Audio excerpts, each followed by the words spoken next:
Welcome to the Madison Miller Podcast Special Edition Series where I go over every 2023 men's college basketball tournament.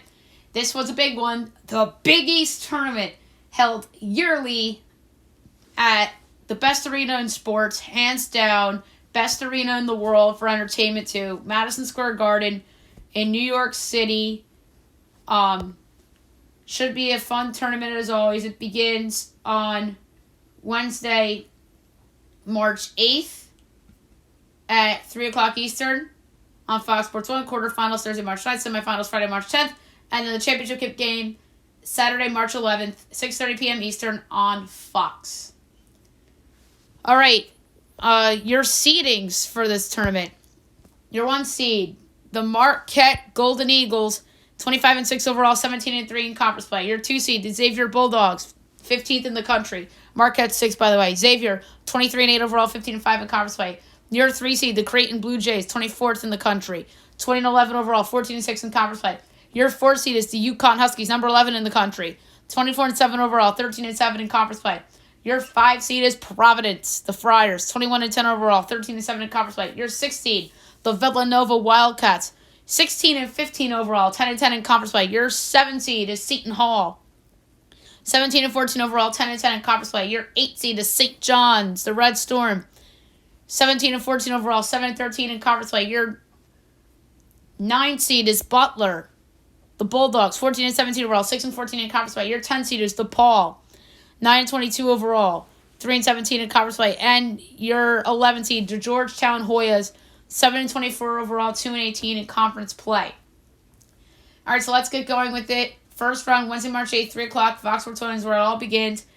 9 seed Butler, 8 seed St. John's. Butler obviously underachieving big time this season compared to years past. They have 4 double-digit per game guys led by Jaden Taylor, 13.2 a game. St. John's on their home court technically at MSG, so they're going to have a little bit of a bump from a projection standpoint. They have a big guy, Joel Soriano, averaging a double-double, about a 15-12 and 1 assist and over a block a game too. So that's pretty impressive. I project St. John's 6.3 because of the home court total, 143 and 3/20. So therefore, I have St. John's advancing. All right, second of 3 first round games, 10 seed DePaul, 7 seed Seton Hall. DePaul's always the doormat in this conference. They do have a good score. They have 4 guys averaging double figures, led by Umoja Gibson. And then Seton Hall, big step back after losing Kevin Willard to Maryland. And then they hire St. Peter's, or former St. Peter's coach, Shaheem Holloway. They took a step back. So they're not as good. 4 double-digit per game guys, led by Alamir Dawes. I project Seton Hall favored 9.7 points, total 149-10, so therefore I have Seton Hall advancing. And the third of 3 first-round games, 11 seed Georgetown, 6 seed Villanova. This is probably going to be the last game Patrick Ewing coaches at Georgetown. 3 double-digit per game guys, led by Primo Spears at almost 16 a game and almost 3 boards a game. Villanova's been a big underachiever this year.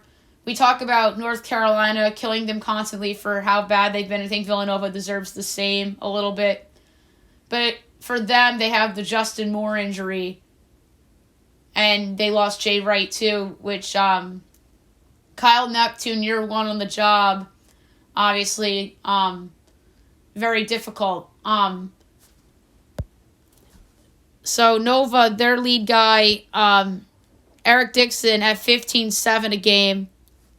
And then they eventually got Justin Moore and Cam Whitmore back for that team as the season went on. I project Villanova 13.7 and MSG total 142 and 17/20. So therefore I have Villanova advancing. So the quarterfinals, 4 games, all begins Thursday, March 9th at noon on Fox Sports 1.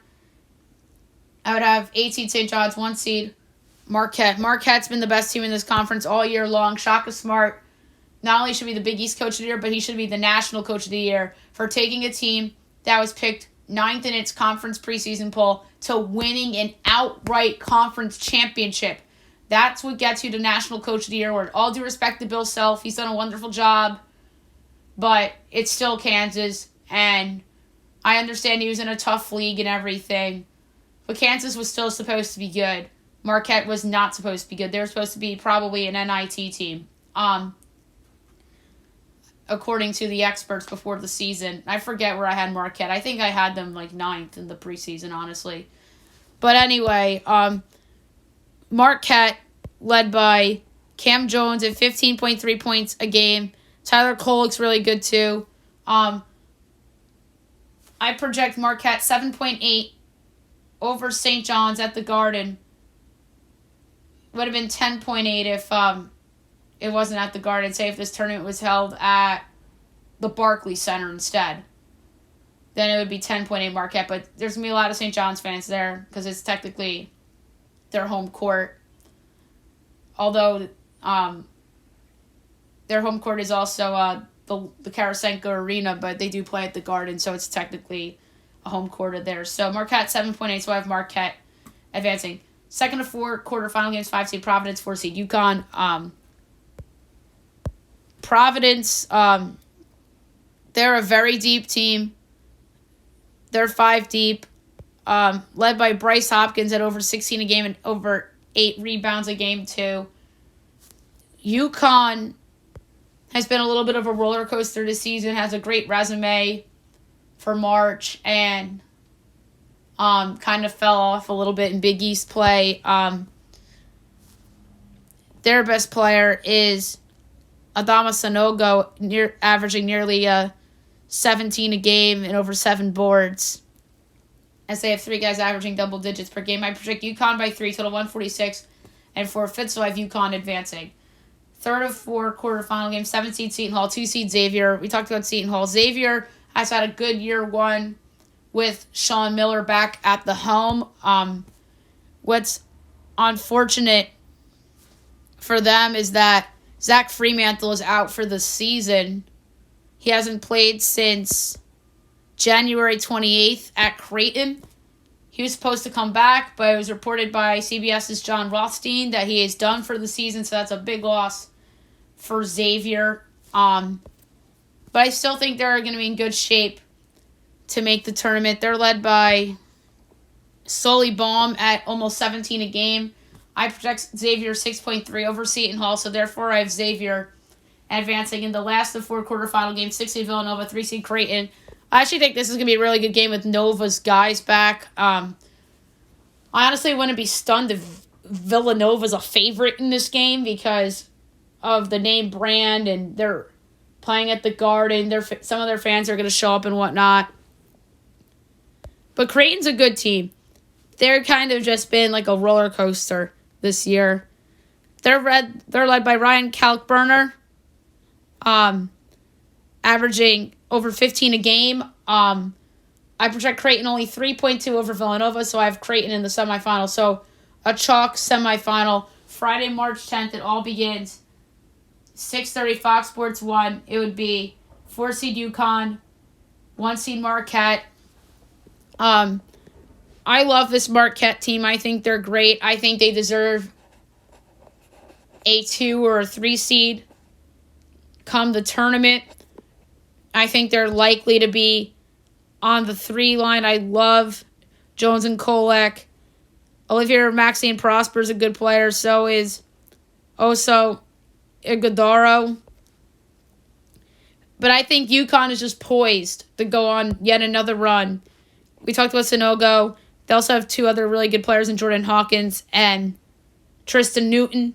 I project UConn by a half over Marquette, so therefore I have UConn advancing to the title game. In the second of 2 semifinal games, 3 seed Creighton, 2 seed Xavier. We talked about Xavier's big loss of Fremantle, but they haven't had Fremantle in a while, so they've done okay without him. Bohm and Colby Jones are really good players, as are Jack Nunge and Adam Kunkel. So Xavier is a pretty deep team, and I think Fremantle, the loss could hurt them here. And I do like Creighton stuff with Kalkbrenner, Trey Alexander, Baylor Shearman, Ryan Nemhard, and Arthur Kaluma. So they are 5 deep, this Creighton team. And I actually do project Xavier as a 1.3 favorite over Creighton. And the best player on the court in this game will be Bohm of Xavier. So Xavier 1.3 over Creighton, so I have Xavier into the championship game, which would be Saturday, March 11th, 6:30 on Fox from the Garden. 4-seed UConn, 2-seed Xavier. This would be a really fun title game. Sean Miller against Dan Hurley. So obviously, Xavier was in the Atlantic 10 a long time ago, and Dan Hurley coached Rhode Island a long time ago. So I wonder if their paths crossed in the Atlantic 10 back in the day. But this is a really fun game. I think this is where the loss of Fremantle will hurt Xavier. I project UConn by a half, and led by Sanogo, Hawkins, and Newton, I think that the UConn Huskies win the 2023 Big East tournament from the Garden. So, like I said, it's a great tournament. So seeding, I think UConn, by winning this tournament, the highest they'll be is the 2 line, most likely the 3. Marquette will be a 3 based on winning the Big East regular season title, maybe a 2 if it wins the conference tournament, but I have them losing in the semis, so that's why I have them as a 3, and I think UConn will be a 3. Creighton, I think, is going to be like in that 7 range because of some non-con losses and because of their start to Big East play. Xavier, because of the loss of Fremantle, will they get punished for that? Maybe. But I could see Xavier being on the 5 line. And Providence, their resume low-key isn't strong. They're going to be a weaker seed than you think. I know Providence screams 8-9 game. I wouldn't be stunned if, they lose to UConn. I wouldn't be stunned if they're on the 10 line. I'm going to say they're on the 9 line, right, at gunpoint, because Providence just has the 8-9 line written all over it. Like, Providence has 8-9 written all over it, so that makes a lot of sense for them. Surprise team that can make a run this tournament has to be Villanova with their guys back. Maybe they round the Forum. The fans are going to get nutty. They can beat Creighton. Absolutely, they can. And say if they were to beat Creighton, they would play Xavier, who doesn't have Fremantle, and then they go to the conference title game, and they can beat whoever on the opposite side, especially at the Garden. I don't think anybody in the Big East is unbeatable. Maybe UConn was earlier in the year, but if there's a surprise team that can make a run this tournament, it's absolutely Villanova. That could be a bid stealer. And I don't think there's a path for them to get an at-large. And same goes for Seton Hall. I think both of those teams will be in the NIT. St. John's will be in the NIT as well. If St. John's isn't in the NIT, then they'll be in the CBI or something. Butler might get in one of those Basketball Classic CBI based on benefit of the doubt of their past. And then obviously Georgetown will be looking for a new coach. Odds for this tournament. So the favorite, I'd say it's UConn. Yes, 2-1. Marquette and Creighton are each 3-1. Xavier's 550. Villanova's 10-1. Providence 15. St. John's 60. Butler 800-1. And Georgetown, DePaul are 1,000-1.